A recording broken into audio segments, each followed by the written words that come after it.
मेरे 300 किसान जो ज़्यादा की शहादत जिनकी हुई, क्या उनको वापस दे दोगे? जो मेरे घर में मौतें हुई उनको वापस दे देंगे आप?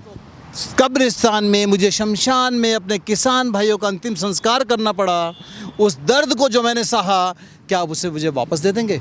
नहीं दे सकते। बहुत रोष है, मैंने कहा ना, बहुत दुख है। मेरे किसान अपने अपने डेरों में रोते हैं, ऐसा मुझे वापसी आना बहुत मुश्किल है। इस सरकार ने हमारा खून पिया है, लिटरली इसने खून पिया है। बस विनाश काले विपरीत बुद्धि। अब तो विनाश का समय चल रहा है, सबकी बुद्धियां विपरीत हो चुकी हैं। शास्त्र कहते हैं जो चीज़ बहुत जल्दी बनती है वो जल्दी ही गिरती है। बहुत तेज़ी से बढ़े थे, बहुत तेज़ी से गिरने लगे। और आज हम बात करने वाले हैं उत्तर प्रदेश की राजनीतिक पहलुओं को देखते हुए, क्योंकि काफ़ी दिनों से ये चलाया जा रहा है कि उत्तर प्रदेश में जो है आने वाले विधानसभा चुनाव को लेकर के काफ़ी ज़्यादा जो है उथल पुथल की जा रही है। और भारतीय जनता पार्टी जो है अब अपने नेतृत्व को लेकर के या फिर मंत्रिमंडल को लेकर के काफ़ी ज़्यादा चिंतित व्यतीत कर रही है, जिसको लेकर के मीटिंग बैठाई जा रही है बार बार। अब आंकड़ा ये सामने आया है और ये खबरें आई हैं सामने कि मंत्रिमंडल में जो है चेंजेस किया जा सकते हैं, लेकिन नेतृत्व में जो है चेंजेस नहीं किया जाएंगे। क्या लगता है कि इसका असर जो है उत्तर प्रदेश के आने वाले चुनाव में पड़ सकता है? देखिए, पहले तो ये खुशखबरी है मेरे लिए कि अगर जैसा आपने बताया कि उथल पुथल मची है बीजेपी सरकार के अंदर, और ये सत्य है। मैंने भी बहुत सारे आंकड़े देखे हैं, उथल पुथल तो मची है। और शायद जो इस तरह से जिला पंचायत के चुनाव हुए, जिला पंचायत के जो परिणाम आए, 3050 सीटों में से 600 सीट पर इन्होंने संतोष किया। और एक ऐसा झटका लगा, और 300 में से भी 600 में से 300 सीटें वो हैं, वो कैंडिडेट थे जो दूसरी पार्टी के इनके समर्थन में आ गए थे। तो हाँ, झटका तो लगा है और शायद सरकार परेशान है। और चर्चा तो मैंने जो सुनी थी, जैसा लग रहा था कि शायद यूपी में नेतृत्व परिवर्तन की बात हो रही है, लेकिन जैसा आप कह रहे हैं कि नेतृत्व परिवर्तन नहीं है, शायद कुछ विस्तार होगा, कैबिनेट में सरकार का विस्तार होगा। अच्छी बात है, कर लीजिए आप, लेकिन मुझे लगता है अब कोई फ़ायदा नहीं है। अब पछताए होत क्या जब चिड़िया चिग गई खेत। चिड़िया तो कब का इनका खेत को चुग चुकी है। इन्होंने कैसे, मतलब कुछ बताइए हमारे पास, कैसे चुप चुकी है? देखिए, क्या गलती हो गई है बीजेपी से अभी भी, या उसको सुधारा नहीं जा सकता? गलती हुई भी है तो क्या समझ? बीजेपी से सबसे बड़ी गलती ये रही कि ये हिंदू राष्ट्र को लेके चलती रही।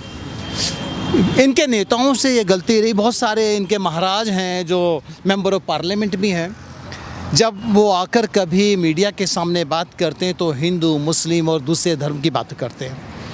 इन्होंने इनके राज में ये राम राज्य करते थे हमेशा, कि योगी जी आएंगे तो राम राज होगा। बड़ी अपेक्षाएं थी, बहुत उम्मीदें थी योगी जी से कि योगी जी आएंगे तो शायद बहुत अच्छा काम करेंगे, और शायद बीच में काम कर भी रहे थे। लेकिन बस विनाश काले विपरीत बुद्धि। अब तो विनाश का समय चल रहा है, सबकी बुद्धियां विपरीत हो चुकी हैं। अब आप किसी भी काम को उठा लीजिए, अगर आपने सरकार के किसी भी कार्य की निंदा कर दी, मैं गारंटी के साथ कह रहा हूँ आपके ऊपर 44A लग जाएगा। अब तो इवन ऐसी घटनाओं से, ऐसी दुर्घटनाओं से जो सरकार के द्वारा की जा रही हैं, एक अच्छे पत्रकार को पकड़कर अंदर डाल देना, अगर किसी ने नून और रोटी की चर्चा कर दी तो उसके ऊपर सेडिशन का चार्जेस लगा देना। तो यहाँ सरकार का गिरना हुआ, और ये अभी नहीं है, बहुत पहले से चलता आया। अब इसका जो असर हुआ, एक लोहा बड़ा गर्म सा था, उस लोहे पर एक जो घात हुआ वो हमारे किसानों का हो गया। जिस तरीके से जब हम आंदोलन में आए तो हमें अपेक्षा थी कि शायद योगी जी हमारे हैं, हमारे मुख्यमंत्री हैं, हमने ही बनाया। क्या बंगाल में जो चुनाव हुआ उसका भी नतीजा जो है, जो परिणाम है, क्या किसान ही इसकी वजह थी, या फिर उत्तर प्रदेश में जो ग्राम पंचायत के साथ साथ जो जिला पंचायत का चुनाव कराया गया उसमें भी जो है मुक्की खाने को मिले, क्या उसमें भी, क्या उसकी वजह भी किसान आंदोलन रहा? आप ये देखिए कि पिछले 10 साल से बीजेपी का ग्राफ बड़ी तेज़ी से ऊपर जा रहा था। तो जो चीज़ शास्त्र कहते हैं, जो चीज़ बहुत जल्दी बनती है वो जल्दी ही गिरती है। बहुत तेज़ी से बढ़े थे, बहुत तेज़ी से गिरने लगे।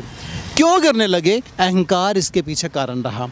योगी जी में भी अहंकार आ गया, और इनके अहंकार में सर्वश्रेष्ठ तो बहुत सारे नेता बैठे ही हैं।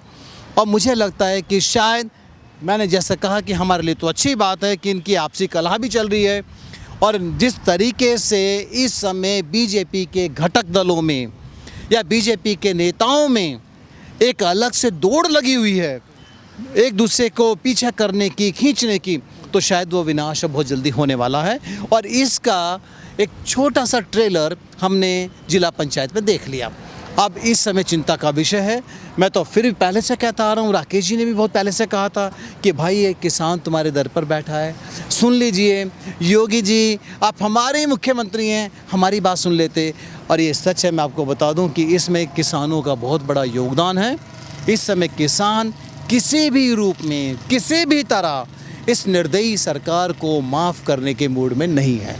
क्या लगता है कि मौजूदा हालात को देख करके अगर चुनाव कराया जाए तो क्या लगता है कि जिस हिसाब से जो है कम समय रह गया है और उससे पहले ही जो है बीजेपी जो है बार बार मीटिंगें बैठाई जा रही हैं, अब तो कुछ दिनों के बाद जो बताया ये भी जा रहा है कि खुद भारतीय जनता पार्टी के जो अध्यक्ष हैं जेपी नड्डा जी, वो भी दौरा करने वाले उत्तर प्रदेश का। तो क्या लगता है कि आज के माहौल को देखते हुए जो है वाकई में जो है ग्राफ बीजेपी का गिरा है, उत्तर प्रदेश का ग्राफ गिरा है, जिसकी वजह से जो असमंजस सामने आ रही है, जो इतना दौरा करने के लिए मजबूर हो रहे हैं। देखिए ग्राफ तो बहुत तेज़ी से गिरा, जैसे मैंने पहले भी कहा कि जितनी तेज़ी से गए थे उसने तेज़ी से नीचे आ गए। बहुत सारे सर्वे चल रहे हैं आजकल मैं कहता हूँ नरेंद्र मोदी जी, आदरणीय प्रधानमंत्री जी की भी जो एक साख हुआ करती थी वो गिर गई, इनकी छवि खराब हो गई। अब इनके ऊपर भी लोगों का विश्वास नहीं। कोरोना ने बहुत सारी चीज़ें खोल कर रख दी। कोरोना में जिस तरीके से विफल रहे, ये कामयाबी नहीं पा पाए, उसको नियंत्रण नहीं कर पाए, या इनकी पॉलिसीज़ जहाँ पर फेल हुई, इससे उनकी विफलता का परिणाम इनके चुनावों में मिला। और हाँ, इस समय अगर आप बात करें रेटिंग की कि कौन सा नेता ज़्यादा अच्छा रेटिंग दे रहा है, कौन सी अच्छी परफॉर्मेंस दे रहा है, तो मुझे लगता है कि मैं बता दूं विनम्रता के साथ, इस समय केंद्र में जो वर्तमान सरकार है इसकी रेटिंग 80% से ज़्यादा गिर चुकी है। यानी अभी मुझे लगता है 15-20% लोग ऐसे हैं जो मानते हैं कि यस, ये एनडीए या बीजेपी की सरकार देश के हित में होगी, लेकिन 80% से ज़्यादा लोग, 90% लोग अब नहीं मानते कि ये देश के लायक है। पूरी तरह से इनकार कर दिया जा चुका है। और इस समय अगर नड्डा जी आते हैं या कोई भी इनका राष्ट्रीय नेतृत्व आता है, आप आइए, बात कीजिए, संभाल सकते हो तो संभाल लो, लेकिन भाइयों बहुत देर हो चुकी है। चिड़िया कब का इनका दाना चुग चुकी है, अब वापसी नहीं होती। और किसान तो बड़े रोष में इस समय।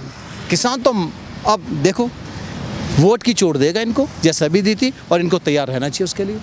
लेकिन क्या उससे पहले अगर कोई बड़ा कदम उठा लिया जाए सरकार की तरफ से, किसानों को लेकर के कोई बड़ा कदम उठा लिया जाए जिससे किसान भाई जो खुश हो जाए, तो क्या लगता है कि फिर जो है वापसी कर सकते हैं?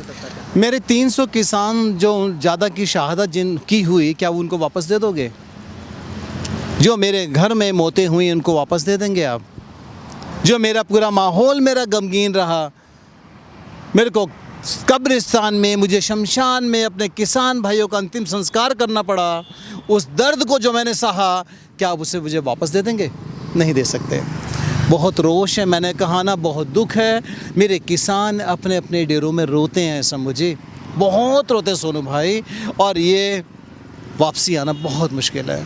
इस सरकार ने हमारा खून पिया है, लिटरली इसने खून पिया है। भावना इसके पास नहीं, किसी के आंसू इसको नहीं दिखाई दिए, पूरी तरीके से अस्त व्यस्त नष्ट करके रख दिया। इसने नष्ट नाबूद कर दिया मेरे विश्वास को, मेरे अस्तित्व को और किसान को।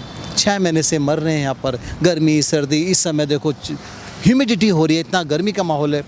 तो अब ये सरकार अब कुछ भी कर ले, वापसी पाना बहुत मुश्किल है। बहुत बहुत धन्यवाद।